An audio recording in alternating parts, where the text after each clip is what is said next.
Hello friends, ये jam के जो क्वेश्चंस हैं उनको मैं सॉल्व करा रही हूँ। उसका पार्ट 2 है। इसमें भी स्पेशल थ्योरी ऑफ रिलेटिविटी में जो 10 इयर्स में क्वेश्चंस आए हैं उसी से रिलेटेड मैं क्वेश्चन कराऊंगी। तो देखिए, क्वेश्चन है एक, इसको ध्यान से पढ़िएगा कि म्यूऑन आर एलिमेंट्री पार्टिकल। आपको पता ही है कि म्यूऑन जो होते हैं कॉस्मिक रेज से अपर एटमॉस्फेयर में आए थे और उनका लाइफ टाइम मतलब वो क्या था, सरफेस पे मिले थे, अर्थ की सरफेस पे मिले थे, यानी एटमॉस्फेयर को क्रॉस करके वो अर्थ की सरफेस पे आ गए थे। ठीक है, तो it was a great problem that time कि म्यूऑन जब लैब में देखा गया, जब बाद में इनके ऊपर रिसर्च हुई एलिमेंट्री पार्टिकल्स म्यूऑन्स के ऊपर, तो देखा गया इसका जो लाइफ टाइम है 2.2 माइक्रोसेकंड है। तो इतना कम लाइफ टाइम होने के बाद वो इस सरफेस से यहाँ तक कैसे आ गए, यानी लगभग 10.4 किलोमीटर की अर्थ का एटमॉस्फेयर है, उसके ऊपर कॉस्मिक रेज जब पड़ती हैं तो ये एलिमेंट्री पार्टिकल्स डेवलप होते हैं। तो वहाँ से यहाँ तक आने के लिए इतना डिस्टेंस कवर करना, तो क्लासिकली देखा जाए तो स्पीड देखा गया कि इतनी थी म्यूऑन पार्टिकल की, टाइम ये था, तो कैलकुलेट करके देखा गया क्लासिकली कि distance is equal to 2.2 into 10⁻⁻⁶ into speed कितनी 0.998 इंटू 3 इंटू 10⁸। ठीक है, इतना डिस्टेंस ट्रेवल कर सकते थे क्लासिकली। जब इन सबको मल्टीप्लाई किया गया फ्रेंड्स, तो अगर कैलकुलेट करें तो खुद ही देखिए ये हो जाएगा 6.6 इंटू 10, ये आपका पॉइंट, ये आप कैलकुलेटर से करें तो देखेंगे इंटू 10⁻²। और जब इसको इससे मल्टीप्लाई करेंगे तो जो भी आएगा आपका, ये बहुत ही कम आएगा, मतलब मीटर में आएगा, कुछ मीटर तक ही ये आ सकता है, अबाउट 600 मीटर के अप्रोक्स आता है। इसको आप कैलकुलेट करके देख लेना। दैट मीन्स कि इतने कम डिस्टेंस को ही ट्रेवल कर सकता है इस लाइफ टाइम और इस स्पीड के साथ पार्टिकल। तो क्लासिकली आप एलिमेंट्री पार्टिकल म्यूऑन का कॉस्मिक रेज से अर्थ पे आने को नहीं समझा सकते, क्योंकि क्लासिकली वो इतनी डिस्टेंस ट्रेवल कर ही नहीं सकता है। तो क्या हुआ, इसमें थ्योरी लगी स्पेशल थ्योरी ऑफ रिलेटिविटी जो आइंस्टाइन ने दी थी। उनके अकॉर्डिंग जब दोनों पोस्टुलेट को यूज करके लॉरेंस ने ट्रांसफॉर्मेशन निकाले और साथ में length contraction and time dilation का कॉन्सेप्ट दिया, तब पॉसिबल हो पाया कि हाँ, पार्टिकल इतनी डिस्टेंस कवर कर सकता है। वो सब मैंने आपको थ्योरी में अच्छे से समझा दिया था, वहां से आप देख सकते हैं स्पेशल थ्योरी ऑफ रिलेटिविटी के लेक्चर्स में। अभी हम देखते हैं कि म्यूऑन एलिमेंट्री पार्टिकल है और प्रोड्यूस हो रहा है अपर एटमॉस्फेयर में, और उनकी लाइफ टाइम जो है 2.2 माइक्रोसेकंड है। Consider muon which are travelling vertically towards the earth surface at a speed of this. For an observer on the earth, the height of the atmosphere above the surface of the earth is 10.4 kilometre. Which of the following are true? तो इसमें question ये multiple choice है friends, तो इसमें एक से ज्यादा answer सही होंगे। तो फर्स्ट है इसका, the muon can never reach earth surface. ठीक है, the apparent thickness of the earth atmosphere in muon frame of reference is this. यानी कि हमें निकालनी है कि कितनी एपरेंट थिकनेस है, दैट मीन्स कि लेंथ कितनी कॉन्ट्रैक्ट हो गई है। इसमें लेंथ कॉन्ट्रैक्शन का कॉन्सेप्ट भी लगेगा। The lifetime of the muon in earth frame of reference is this, यानी कि इसमें टाइम डायलेशन का कॉन्सेप्ट भी लगेगा कि टाइम कितना चेंज हो गया है। Muon travelling at a speed greater than this much reach the earth surface. तो ये तो हम डिसाइड कर पाएंगे कैलकुलेशन के बाद ही कि अर्थ की सरफेस पे पहुंच पाएगा या नहीं पहुंच पाएगा। देखिए, सबसे पहले हमें एक चीज ध्यान रखनी है कि अगर ये जो लाइफ टाइम दिया हुआ है म्यूऑन का, ये इसका प्रॉपर लाइफ टाइम है। देखिए, हम ऑब्जर्वर हैं, हम लैब में जब म्यूऑन को बनाते हैं तो देखा कि 2.2 माइक्रोसेकंड इसका लाइफ टाइम है। दैट मीन्स कि रेस्ट फ्रेम में आपने देखा था कि इसका जो लाइफ टाइम है वो 2.2 माइक्रोसेकंड है रेस्ट फ्रेम में। लेकिन मूविंग फ्रेम में इसका टाइम चेंज हो जाएगा, क्योंकि अब ये अर्थ है, ये उसकी सरफेस के अराउंड एक एटमॉस्फेयर है, उसकी लेंथ कितनी है, हाइट या विड्थ आप कहते हो इतने किलोमीटर। तो म्यूऑन यहाँ आ रहा है। लेकिन जब अर्थ पे ये मिला हमें और फिर हमने लेबोरेटरी में इसको बनाया, तब लेबोरेटरी में हमने देखा रेस्ट फ्रेम में कि ये 2.2 माइक्रोसेकंड तक ही रहता है, फिर उसके बाद ये डिसइंटीग्रेट हो जाता है और पार्टिकल्स में चेंज, एलिमेंट्री पार्टिकल्स में चेंज हो जाता है। तो ये एग्जांपल मैंने आपको समझाया भी था थ्योरी के लेक्चर में। तो देखिए, हमें पता है कि proper T0 proper time of muon कितना है 2.2 इंटू 10⁻⁻⁶ सेकेंड। 2.2 माइक्रो सेकेंड है, तो इसे हम ऐसे लिख सकते हैं। अब हमारा टाइम डायलेशन का कॉन्सेप्ट कि मूविंग फ्रेम में अगर अर्थ वाला ऑब्जर्वर देखेगा तो उसको टाइम डायलेटेड दिखाई देगा, दैट मीन्स कि उसका टाइम ज्यादा हो चुका है, ठीक है ना। तो टाइम डायलेशन का फॉर्मूला आपको पता है, delta T not upon gamma, ठीक है, √1 - v² अपॉन c²। फ्रेंड्स इसको आप कैलकुलेट करेंगे, कैलकुलेट करने के बाद आप देखेंगे ये 34.8 माइक्रो सेकेंड आएगा। इसको आप कैलकुलेट करने का काम खुद करेंगे। v की वैल्यू आप रखेंगे 0.998 c, ठीक है। तो जब आप इसको स्क्वायर करेंगे, c² से c² कट जाएगा, लेकिन 0.998 स्क्वायर हो जाएगा। अब आप कहेंगे मैम जैम का एग्जाम में इतनी बड़ी कैलकुलेशन हम कैसे करेंगे, तो उसके लिए आपको वर्चुअल कैलकुलेटर मिलता है, क्योंकि ये जो एग्जाम होगा ऑनलाइन होगा, ठीक है। जब ऑनलाइन एग्जाम होगा तो आपको फिजिकल कैलकुलेटर यूज नहीं करना है, एक वर्चुअल कैलकुलेटर को यूज करना है। और उसमें जैसे आप कोई भी एंड्रॉयड फ़ोन यूज़ करते हैं तो उसमें जिस तरह का वो होता है ना आपके फीचर्स कैलकुलेटर में, उसी तरह के उसमें फीचर्स होते हैं, उसको यूज़ करके आप इसको आसानी से कैलकुलेट कर सकते हैं। और कैलकुलेट करके देखेंगे कि जो डायलेटेड टाइम आया है वो इतने माइक्रो सेकेंड का आया है। दैट मीन्स कि ये तो ट्रू है, ये जो सी पार्ट है इसका ट्रू है। अब हम लेंथ भी देख लेते हैं कि ये जो टाइम है ये डायलेटेड टाइम आ गया, दैट मीन्स कि रेस्ट के फ्रेम में तो म्यून जो है वो 2.2 माइक्रो सेकेंड तक ही रह सकता था, उसके बाद वो डिसइंटीग्रेट हो जाएगा। लेकिन अगर मूविंग फ्रेम की बात करें तो उसका लाइफ टाइम 34.8 माइक्रो सेकेंड हो चुका है, यानी कि उसका लाइफ टाइम बढ़ चुका है। अब वो इतनी देर तक डिसइंटीग्रेट नहीं होगा मूविंग फ्रेम में।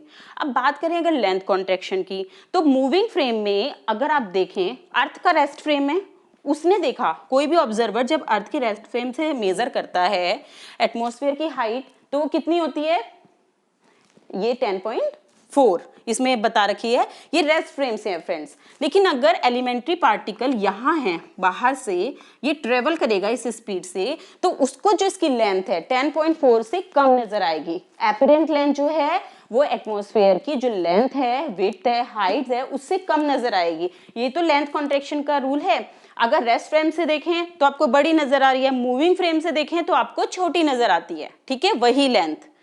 ये चीज आप फिर से मतलब स्पेशल थ्योरी ऑफ रिलेटिविटी की जो मैंने लेंथ कॉन्ट्रैक्शन का लेक्चर बनाया है उसमें से कर सकते हैं। तो कितनी लेंथ कॉन्ट्रैक्टेड हो गई फ्रेंड्स, तो उसके लिए फॉर्मूला होता है L prime is equal to gamma into L naught, sorry L prime is equal to L naught upon gamma, और gamma is equal to 1 upon √1 - v² upon c² होता है।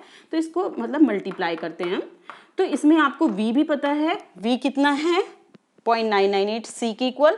तो इसे फ्रेंड्स जब निकालेंगे, प्रॉपर लेंथ आपको पता है कि रेस्ट फ्रेम में अर्थ के एटमॉस्फेयर की जो हाइट है वो 10.4 किलोमीटर है ना, तो इसको मीटर में चेंज कर लेना आप, किलोमीटर का मीटर में चेंज कर लिया और इसको कैलकुलेट कर लिया। इसको तो आपने इसके लिए भी कैलकुलेट किया होगा, तो अलग से कैलकुलेट करके इसको मल्टीप्लाई कर देना। तो जब आपको पता चलेगा कि जो एपरेंट लेंथ है 0.657 किलोमीटर, यानी अब आप देखिए कि अगर हम रेस्ट पे खड़े हुए एटमॉस्फेयर को मेजर करते हैं तो देखते हैं कि 10.4 किलोमीटर का है, लेकिन अगर हम इस स्पीड से मूव करते हैं तो हमें हाइट सिर्फ इतनी सी लगती है।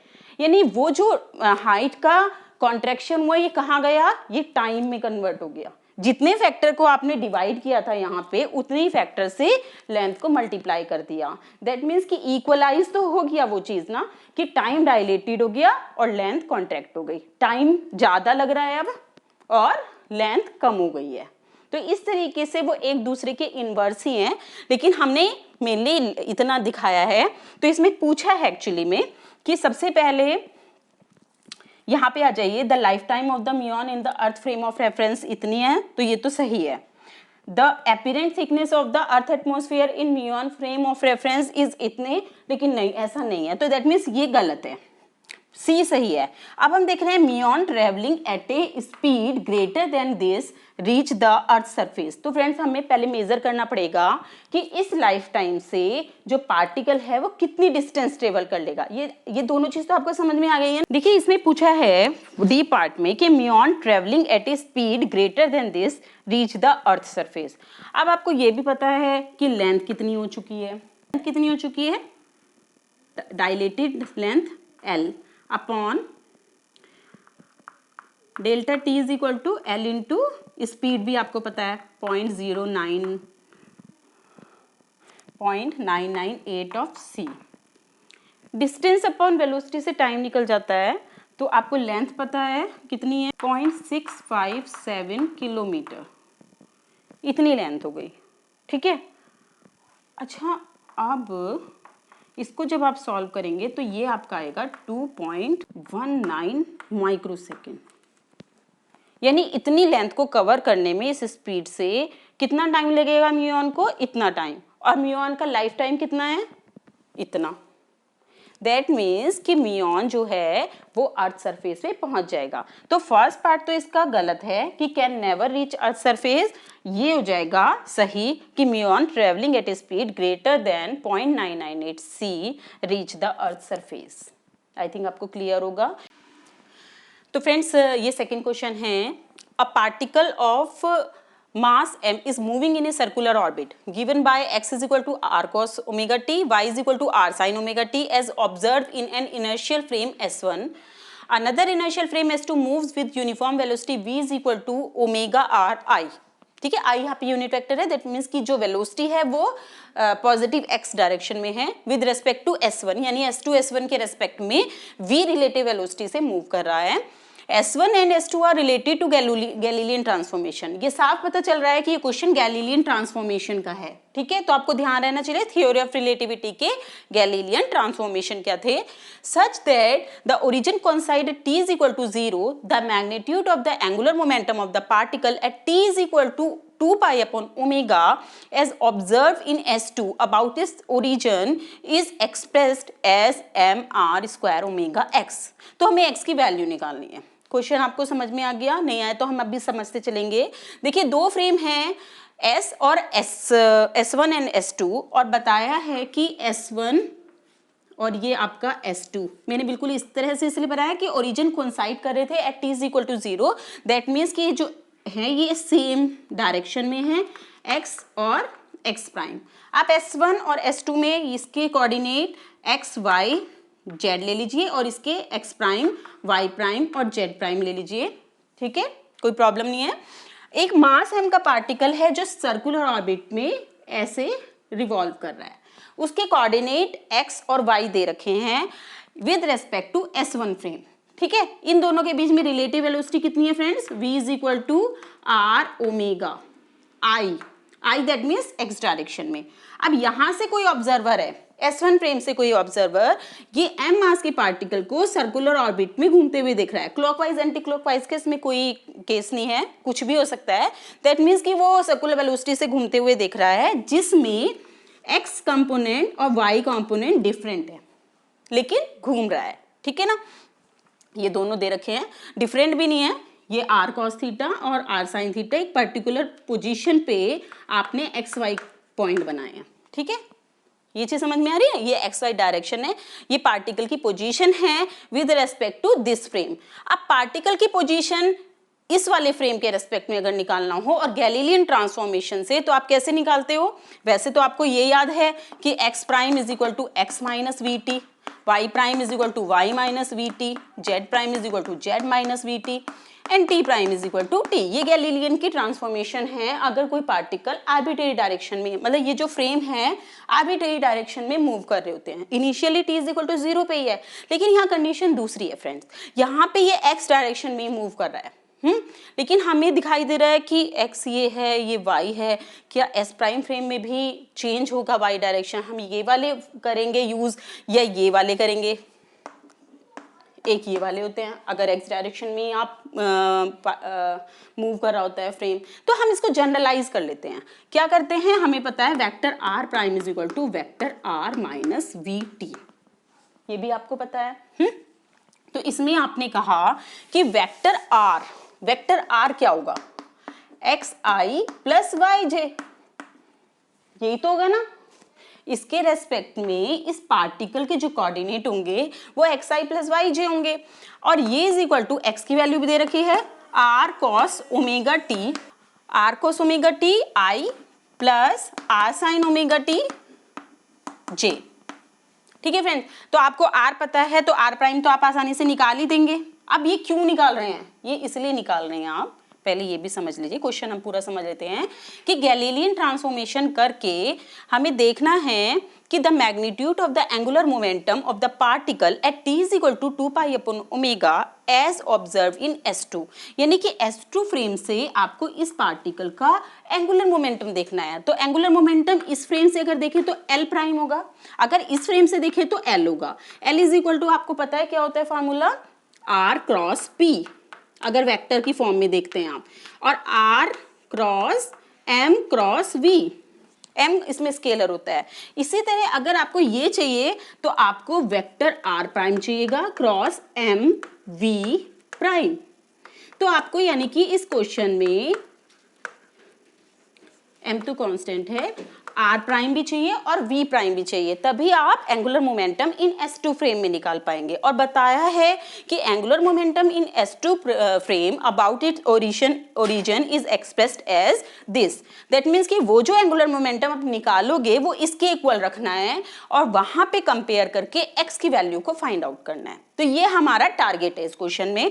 तो हमने क्या किया, पहले हम r प्राइम की वैल्यू निकाल लेते हैं, फिर हम v प्राइम की वैल्यू निकाल लेंगे। तो r प्राइम की वैल्यू के लिए r prime is equal to r कितना है आपका, r cos omega T I plus r sin omega T J minus v कितना है फ्रेंड्स, v भी आप वेक्टर की फॉर्म में रखिए, v आपका है ओमेगा r i।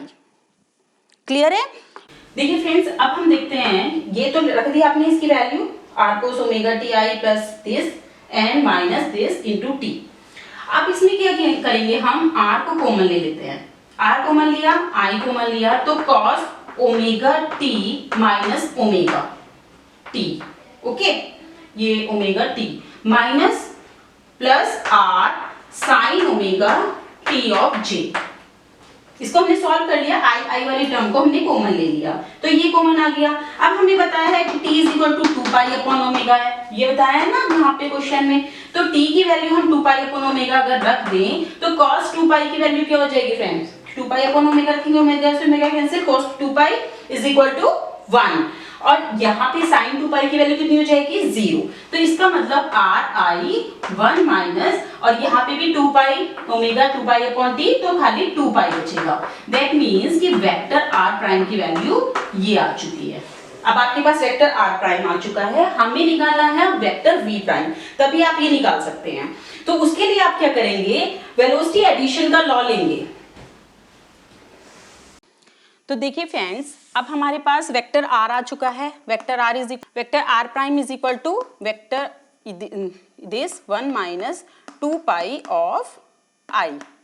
ठीक है, ये तो हम निकाल चुके हैं, इसको हमने यहाँ लिख लिया। अब हम निकालेंगे v प्राइम की वैल्यू, और आपको पता है गैलीलियन के वेलोसिटी ट्रांसफॉर्मेशन से u prime is equal to u minus v होता है, जहाँ पे u प्राइम जब मूविंग फ्रेम में ऑब्जर्वर इस पार्टिकल को दिखता है उसकी वेलोसिटी, और जब यहां से देखें तो इसकी वेलोसिटी एस फ्रेम के रेस्पेक्ट में इस पार्टिकल की वेलोसिटी, और v इन दोनों फ्रेम के बीच की रिलेटिव वेलोसिटी, ये दोनों हैं। तो हमें पता है कि u प्राइम फ्रेम में वेलोसिटी क्या होगी। देखिए u फ्रेम में वेलोसिटी कितनी होगी, dr अपॉन dt के इक्वल। सिंपली r आपने अभी निकाला ही था कि वो था आपका r cos omega T I plus r sin omega T j. तो अगर dr अपॉन dt से आप u निकाल लेंगे तो आपको ये मिल जाएगा r माइनस के r साइन ओमेगा टी, फिर ओमेगा भी आएगा एक जब आप इसको डिफरेंशिएट करेंगे, इनटू ओमेगा इनटू i, यानी i r omega this into i, plus यहाँ पे साइन का कॉस बन जाएगा r omega cos omega t of j। तो ये आ जाएगी वेलोसिटी इन S1 फ्रेम। अब हमें निकालना है वेलोसिटी इन S प्राइम फ्रेम, तो उसे निकालने के लिए आपने ये रखा इसकी वैल्यू माइनस के r omega sine omega T I plus r omega cos omega T J minus v की वैल्यू आपको पता ही है क्या है, ओमेगा r आई। फिर से आप आई वाले टर्म कलेक्ट कर लीजिए जैसे पहले किया था, r ओमेगा को कॉमन ले लिया, माइनस को भी कॉमन ले लिया, तो आर ओमेगा कॉमन आ गया है, तो ये आपका हो जाएगा sine omega t plus 1 of i plus r omega cos omega t of j. ठीक है, तो यहाँ पे आपका माइनस, फिर आपने t की वैल्यू रखी, तो फ्रेंड्स ये वाली वैल्यू तो हो गई 0 और ये वाली वैल्यू हो गई है 1। तो आपके पास बचेगा सिर्फ यहाँ पे आर ओमेगा माइनस के साइन के साथ ऑफ आई और यहाँ पे प्लस का आर ओमेगा ऑफ जे। तो ये टर्म आएगी u प्राइम की। अब आपके पास u प्राइम भी है और r प्राइम भी है। अब हम निकालेंगे angular momentum in S2 frame. तो देखिए ये v प्राइम या u prime is equal to minus के r omega i plus r omega j हमने यहाँ पे लिख दिया है, दोनों टर्म है। अब हम इसको हटा देते हैं,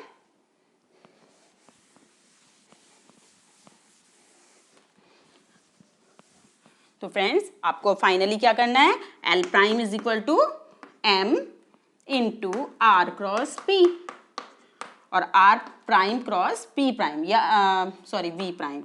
तो अभी r प्राइम की वैल्यू कितनी है, r 1 minus 2 pi of i और यहाँ पे क्या है r ओमेगा i माइनस के साइन के साथ प्लस r ओमेगा j। तो यहाँ पे आपने क्या किया, इसको मल्टीप्लाई करेंगे, देखिए ये 2 पाई है, i को i से i क्रॉस i, यहाँ पे क्रॉस का साइन है, i क्रॉस i क्या होता है 0, ठीक है, तो इसीलिए i का j के साथ मल्टीप्लाई होगा सिर्फ। तो यहाँ पे हमारा r है और ये r स्क्वायर ओमेगा है और इसको 1 माइनस 2 पाई और i क्रॉस j क्या हो जाएगा k। आया समझ में, ऐसे ही तो होता है ना, i cross j is equal to unit vector k। ये इसकी डायरेक्शन होती है वेक्टर में। अगर आपने वेक्टर नहीं पढ़ा है तो आप वेक्टर में जाके पढ़िए cross product of unit vector, ठीक है। तो यहाँ पे आप देख रहे हैं कि एंगुलर मोमेंटम m यहाँ पे हम भूल गए हैं। अगर हम S2 में एंगुलर मोमेंटम देखते हैं तो वो इज इक्वल टू इतना है और हमारे अकॉर्डिंग इतना निकल के आया है। दैट मीन्स कि अगर हम इन दोनों को कंपेयर करें तो m r स्क्वायर ओमेगा और ये जितनी क्वांटिटी है, अगर हम मैग्नीट्यूड निकालें k को 1 कर देंगे मैग्नीट्यूड में, ये तो वेक्टर क्वांटिटी निकाली है ना हमने, तो इसका मैग्नीट्यूड अगर निकालेंगे तो ये हो जाएगा m r square omega 1 minus 2 पाई। तो कंपेयर करेंगे तो x की वैल्यू कितनी निकल के आएगी 1 माइनस 2 पाई। इसको कैलकुलेट करना है फ्रेंड्स, 2 पाई की वैल्यू रखनी है, आपको पता है पाई की वैल्यू 3.14 होती है, तो उसे वैल्यू को रख के इसकी वैल्यू आएगी माइनस के 5.28। ये एक यूनिट लेस क्वांटिटी है, ठीक है, क्योंकि यहाँ पे इससे मल्टीप्लाई हुआ है और एंगुलर मोमेंटम से ही कंपेयर किया है। दैट मीन्स कि x की वैल्यू इसमें जो निकाली थी वो हमारी आए माइनस के 5.28।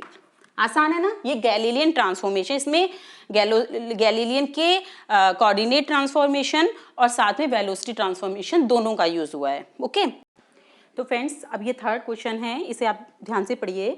2 events E1 and E2 take place in an inertial frame S with respect time space coordinate in SI unit. T1 is equal to 0 and R1 is equal to 0.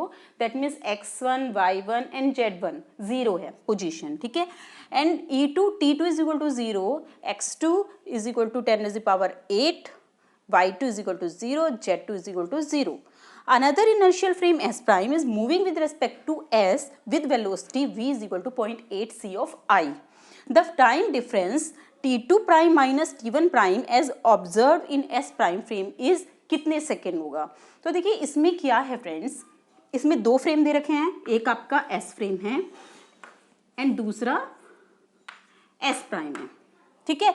अब कोई इवेंट है, इवेंट मैंने आपको बताया ही था क्या होता है, जिसमें पोजीशन कोऑर्डिनेट और टाइम सब मिलके हो तो वो एक इवेंट होती है।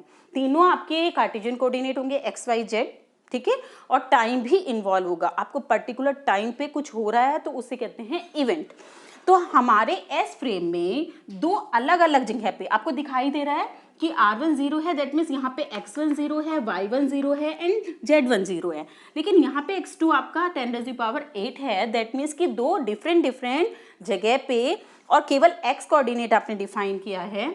आपने ये कहा कि एक x0 y0 और z0 यहाँ पे होगा, तो एक यहाँ पे इवेंट हो रही है और एक इवेंट यहाँ हो रही है, और ये जो पोजीशन है 10⁸ है, कोई भी यूनिट हो सकती है, ठीक है, SI यूनिट में लिखा हुआ है। तो यहाँ पे ये दोनों इवेंट साइमल्टेनियसली हो रही है, क्योंकि ये भी t1 = 0 पे है और t2 = 0। साइमल्टेनियसली मैंने आपको समझाया था कि दो अलग अलग जगह पे जब एक साथ कोई इवेंट होती है उसे आप साइमल्टेनियसली बोलते हैं, ठीक है। लेकिन आइंस्टीन ने प्रूव किया था अपने ऑब्जर्वेशन से कि साइमल्टेनिटी एब्सोल्यूट नहीं होती है। दैट मीन्स कि अगर एक ऑब्जर्वर यहाँ खड़ा हुआ देख रहा है कि ये दोनों इवेंट सेम टाइम हुई हैं, क्योंकि मिडिल में खड़ा है, उसने पता किया कि अच्छा ओके ये दोनों इवेंट सेम टाइम पे हो रही है, तो कोई और ऑब्जर्वर जो कि मूव कर रहा है, मूव करते हुए, वो जरूरी नहीं है कि वो कहेगा कि सेम टाइम पे हो रही है।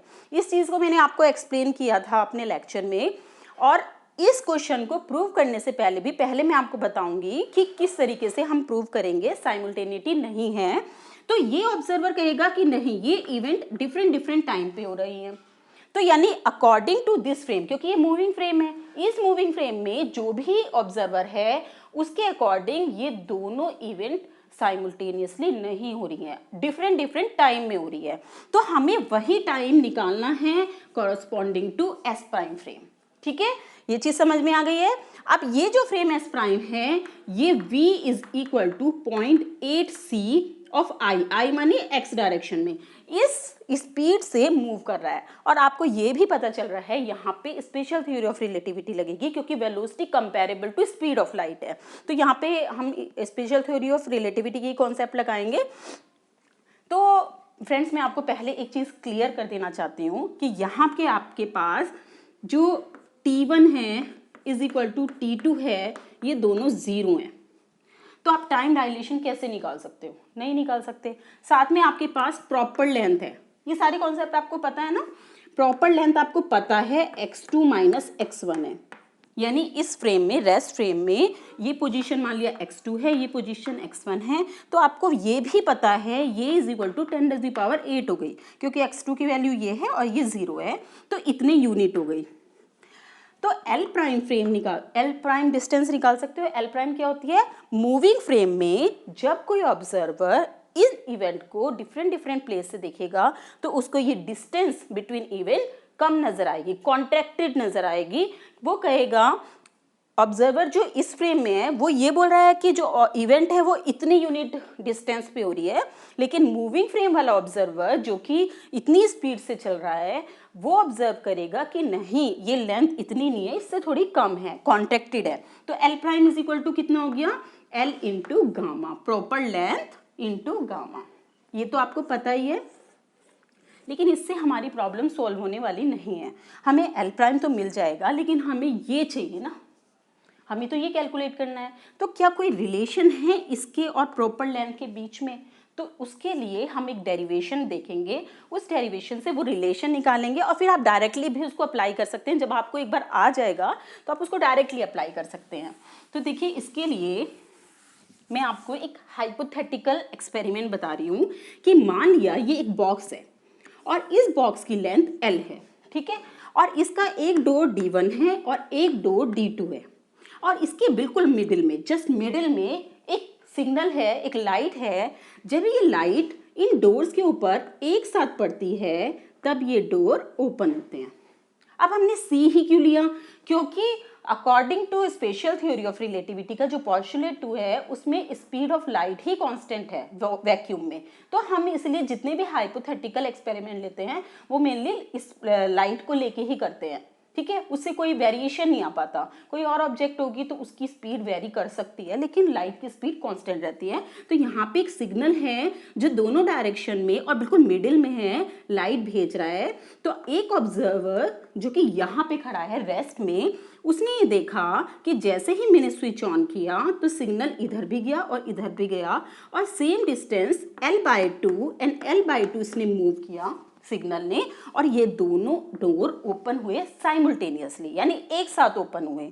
बट एक ऑब्जर्वर जो कि ट्रेन में बैठा हुआ है, ओके यहाँ पे मान लिया टी ट्रेन में बैठा हुआ है और मान लिया v वेलोसिटी से मूव कर रहा है, और ये ध्यान रखना है फ्रेंड्स कि v कंपैरेबल टू c ही लेना है, जो कि पॉसिबल नहीं है। ये हाइपोथेटिकल एक्सपेरिमेंट है, यानी एक थॉट एक्सपेरिमेंट है जो कि आइंस्टीन ने दिए थे।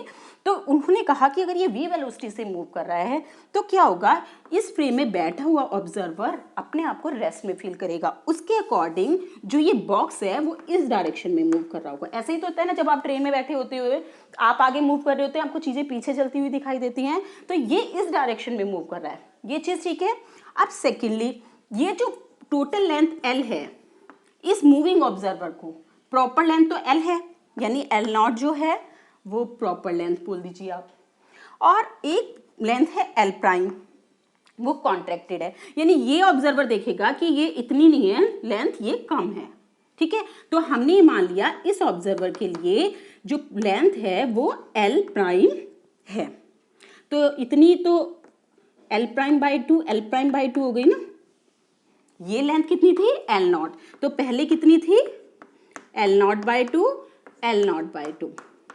अब क्या हो गया, अब ये ऑब्जर्वर ऑब्जर्व कर रहा है इस ट्रेन को और ये देख रहा है कि इवेंट साइमल्टेनियसली हो रही है ये नहीं हो रही है। अकॉर्डिंग टू दिस ऑब्जर्वर ये दोनों इवेंट साइमल्टेनियसली हो रही है, लेकिन इस ऑब्जर्वर के अकॉर्डिंग ये जो लेंथ है वो कॉन्ट्रैक्टेड हो गई है और ये बॉक्स उधर मूव कर रहा है। दैट मीन्स कि D1 इसको अप्रोच करेगा सिग्नल को और D2 इससे दूर जाएगा, ठीक है, जब मूव कर रहा होगा। यानी कि वैसे तो एक्चुअली में इसको जो लेंथ दिखाई दे रही है वो यहाँ से यहाँ तक इसके फ्रेम में l प्राइम बाई 2 दिखाई दे रही है। बात समझ में आ रही है, l बाई 2 नहीं l प्राइम बाई 2, क्योंकि ये वाला ऑब्जर्वर देख रहा है 2 इसके अकॉर्डिंग, ये ध्यान रखना है, रिलेटिविटी में यही कंफ्यूजन हो जाता है। तो ये लेंथ इतनी है। अब क्या हुआ, क्योंकि ये v वेलोसिटी से उधर जा रही है तो v अपॉन मान लिया T1। अब हम एक चीज और देखते हैं, मान लीजिए सिग्नल इसके ऑब्जर्वर के अकॉर्डिंग T1 प्राइम इतने टाइम में यहां तक पहुंचा और इस वाले डोर पर T2 प्राइम टाइम में पहुंचा। यहां से यहां तक T1 प्राइम में, यहां से यहां तक T2 प्राइम टाइम में। तो कोई सिग्नल जब यहां से यहां चला तो उसने कितनी डिस्टेंस ट्रेवल की, l प्राइम बाई 2, बट क्योंकि ये बॉक्स भी मूव कर रहा है तो इतना डिस्टेंस वो चल जाएगा आगे डोर, कितना v इंटू T1 प्राइम। बात समझ रहे हैं, टोटल ये तो l बाई 2 है इसके अकॉर्डिंग l प्राइम बाई 2, लेकिन इतना ये आगे चल गया तो अब सिग्नल को यहां तक ही आना है, यानी माइनस के v T1 प्राइम। इस वाले केस में D1 के केस में ये इज इक्वल टू किसकी हो जाएगा, ये डिस्टेंस है ना, डिस्टेंस क्योंकि c speed of light constant है और T1 टाइम में पहुंची है यहाँ, तो कितनी डिस्टेंस ट्रेवल की होगी। ये वाली इक्वेशन आपको हर पॉइंट क्लियर होना चाहिए इसका, ठीक है। इस वाली इक्वेशन से आपने T1 प्राइम की वैल्यू निकाली, इसको इधर ले गए और इसको सॉल्व किया तो ये आपका l prime by 2 c plus v ये बन जाएगा, ठीक है। ऐसे ही अगर आप इसको देखें, ये लाइट को ट्रेवल करना था l प्राइम बाई 2, लेकिन v वेलोसिटी के कारण ये T2 प्राइम टाइम में इतना आगे मूव कर गया। अब सिग्नल को एक्स्ट्रा कितना चलना पड़ेगा, l prime by 2 plus v into T2 prime, ठीक है। यहां से अब हम ये अलग अलग टाइम ले रहे हैं, ठीक है ना, पहले अलग चीज थी साइमल्टेनिटी, लेकिन अब ये थॉट एक्सपेरिमेंट में इस लाइट को ज्यादा दूर चलना पड़ेगा। कितना दूर चलना पड़ेगा, l prime by 2 plus v of t, और ये किसके इक्वल होगा, velocity of light into T2 prime, T2 prime. तो यहां से जो आपका T2 प्राइम की वैल्यू निकल के आएगी वो हो जाएगी l prime by 2 c minus v। ये अब ये दोनों आपको पास पता चल गया T2 prime minus T1 prime. तो देखिए फ्रेंड्स, इन दोनों का अगर आप डिफरेंस निकालें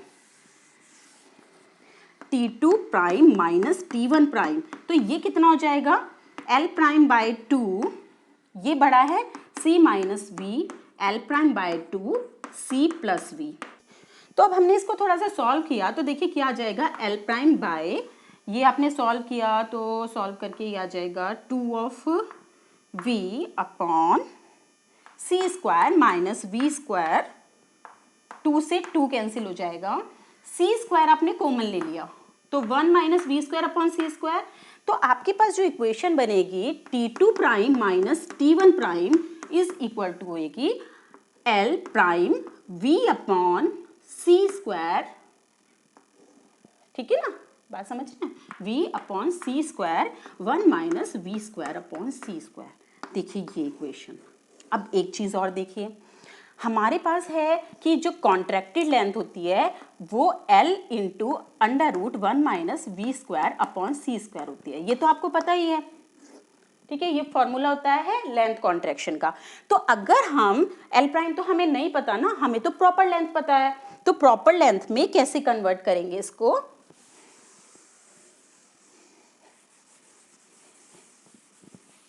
देखिए T2 prime minus T1 prime is equal to, यहाँ पे L प्राइम की वैल्यू रख देंगे, तो ये आपका हो जाएगा L V upon C square upon under root 1 minus V square upon C square. और इसको अब आप डायरेक्ट ही याद कर लें, मैंने यहाँ पे फॉर्मूला ड्राइव करना भी सिखा दिया आपको क्यों होता है, लेकिन अब इसको डायरेक्ट आपको याद करना है कि प्राइम फ्रेम का टाइम का डिफरेंस जो है वो is equal to proper length से आप कैसे कनेक्ट करें। आपको तो ये पता है कि ये जो होता है वो delta T upon under root 1 minus V square upon C square के इक्वल होता है, यानी कि टाइम डायलेशन के। अब देखिए आपको तो ये निकालना है T2 prime minus T1 prime, L आपको पता ही है 10⁻8 है, V आपको पता ही है कितना है, V क्या था 0.8 into C upon C square upon under root 1 minus V square upon C square, यानी इसका स्क्वायर हो गया। इसको आपको सॉल्व करना है and then you can find T2 prime minus T1 prime. Friends I hope आपको ये तीनों क्वेश्चन बहुत अच्छे से समझ में आ गए होंगे। इसका जो आंसर है वो 0.44 सेकेंड आएगा, आप इसको कैलकुलेट करके देख लेना और कोशिश करना ये हो जाए आपसे, क्योंकि कैलकुलेटर तो आपको एग्जाम में मिलेगा ही, तो आप इसको कर लेना। तो फ्रेंड्स ये जितना भी मैंने लेक्चर में समझाया उसमें मैंने आपको गैलीलियन ट्रांसफॉर्मेशन का क्वेश्चन, टाइम डायलेशन का क्वेश्चन, और अगर टाइम डायलेशन निकालना हो तो प्रॉपर लेंथ से वो कैसे कनेक्टेड है ये वाला फॉर्मूला, ये आपको बहुत ज़रूरी है, बहुत काम आने वाला है, इसको ध्यान भी रखना है। और जो मैंने एग्जाम्पल कराया है उसके थ्रू आप इसको ध्यान भी रखेंगे, निकाल भी सकते हैं।